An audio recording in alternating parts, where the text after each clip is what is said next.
Hello, and thanks for watching another episode of ARFCOM News, your twice-weekly dose of the finest 2A propaganda.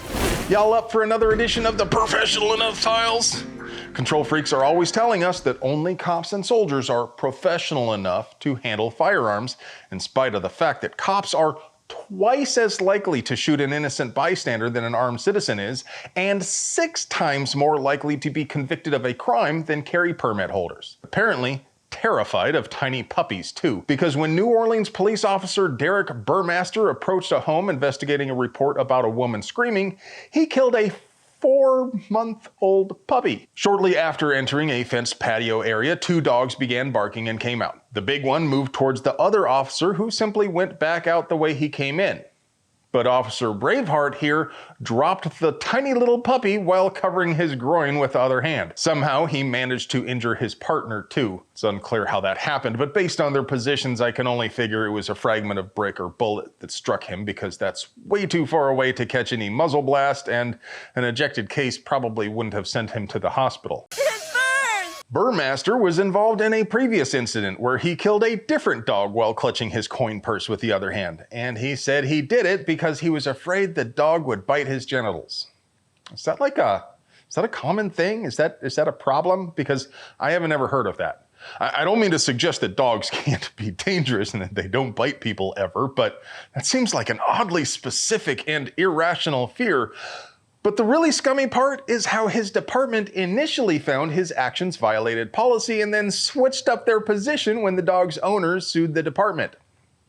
Burmaster's partner said he did not consider the dog a threat, and Burmaster was not carrying a baton or wearing body armor, also in violation of department policy. Now, so far as I can tell, Burmaster has faced no consequences aside from a verbal counseling for not having proper equipment.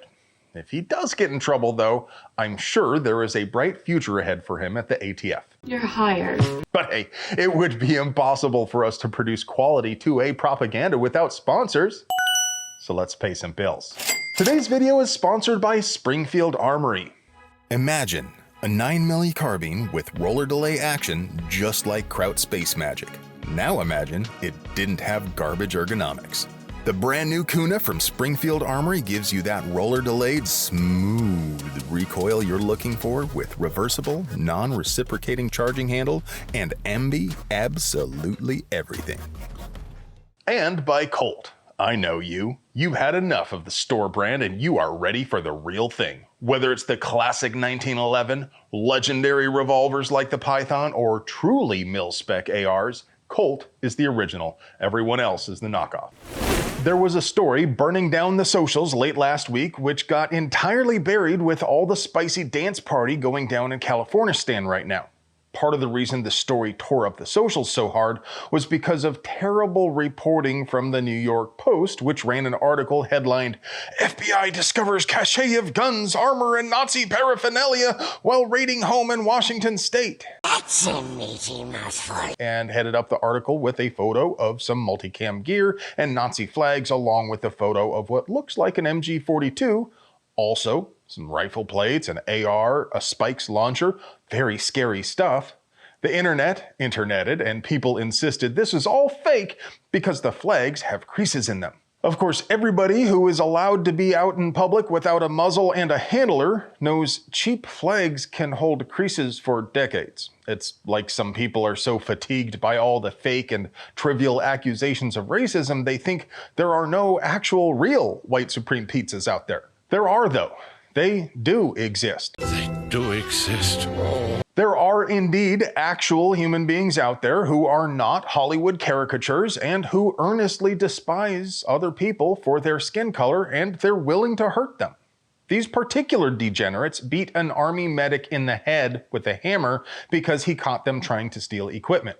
The soldier took the hammer from the pissy little soy Nazis, but one of them drew a knife, so he allowed them to leave.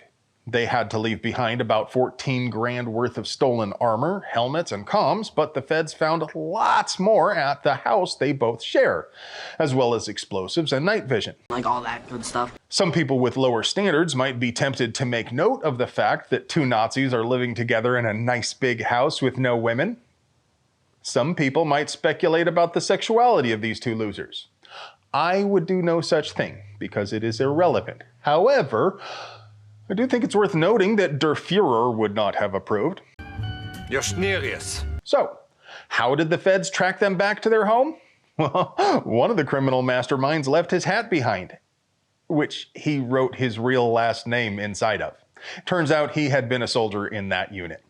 Nobody ever claimed hillbilly bigots were smart. Another story that kind of flew under the radar is how one dumbass ATF agent is screwing up Penn and Weld for everybody. As you know, you have to pay the Crown for permission to have a rifle barrel shorter than 16 inches. But the whole thing doesn't actually have to be rifle to barrel so far as the ATF is concerned. So, if you want to permanently attach a muzzle brake or a flash hider, that counts as part of the barrel length. And the method, which has been long prescribed by the ATF for permanently attaching, is to blind pin and then weld the pin in place. Hey guys, I welded the damn thing myself. So some company wanted to import a Beretta pistol, and to comply with the arcane provisions of the sporting purposes deep magic, they pin and welded an empty tube and submitted the sample to the ATF. Enter Agent Eve Eisenbeiss, who decided to get some gorilla to clamp the barrel extension in a vise and crank on the grip until he managed to break it. So she concluded it wasn't permanently attached. Now mind you, the barrel is destroyed and the frame and slide are also probably tweaked pretty bad. So I mean, yeah, if you put a 3-foot breaker bar on my flash hider and clamp the AR in a vise, you could certainly destroy my barrel. Nobody's arguing that. I don't want to argue anything. I mean, if you break the thing trying to get it off, it was permanently attached, princess. In the course of my duties, I find myself searching for images of the people I'm writing about so as to ridicule or honor them as the case may be. And being human, I have some ideas in my mind about what a person might look like before I find their photograph. Look at this photograph. And never, not one time, have I ever been less surprised as I was when I found the photograph for ATF agent Eve Eisenbeiss. This Karen is straight out of Central Casting. She is a literal wine-drinking cat lady. Here she is, not understanding how spade grips work. The gal is really dumb, to be honest. She claimed this was a stock. Now don't look at it too close. My left hand is cramping up just looking at that tape switch. And she testified that potatoes and pillows are silencers. She is an utter imbecile, and she needs to be on the short list for people to be fired. But does this mean your Pin and Weld 14.7 is a liability now? I don't really think so. The rest of the ATF, as despicable as they are, aren't nearly as dumb as this broad. I could be wrong. They have reversed long-standing positions in the past, but I feel like they have lost enough recently not to attempt something like that now. But hey, maybe I'm wrong. What do you guys think? Here's a little appetizer before your moment of zen. There's a provision that eliminates a tax on gun silencers. Now, this is a tax that has been on the books for about 100 years. Why are you suddenly cutting a tax on silencers? Well, there's a lot of thought and deliberation that went into that as well. The Second Amendment is a critical freedom in the Constitution, and there's no real rationale for adding taxes on these pieces of equipment. And we had the votes to do it. I think it was a long time overdue. I think we have to protect the fundamental freedoms of the American people, and there's no rationale. The government should not be making money on something that you have a fundamental, inalienable right to. Because I want to remind you folks to keep bullying your politicritters so we can get silencers removed from the NFA. In particular, call 202-224-3121 right now and tell both of your senators to pass the spending bill. Tell them silencers are important safety equipment. Then hang up and call somebody else's senators. There's like 100 of them. They can keep you entertained all day. And now, for your moment of zen. Let's go, Brandon. You need to get the game on. The hot dogs are on the grill. We need to have the game on.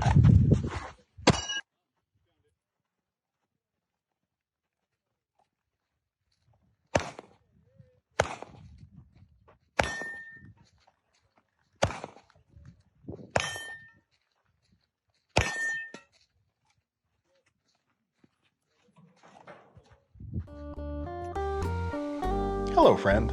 Do you like pews and pew-related things?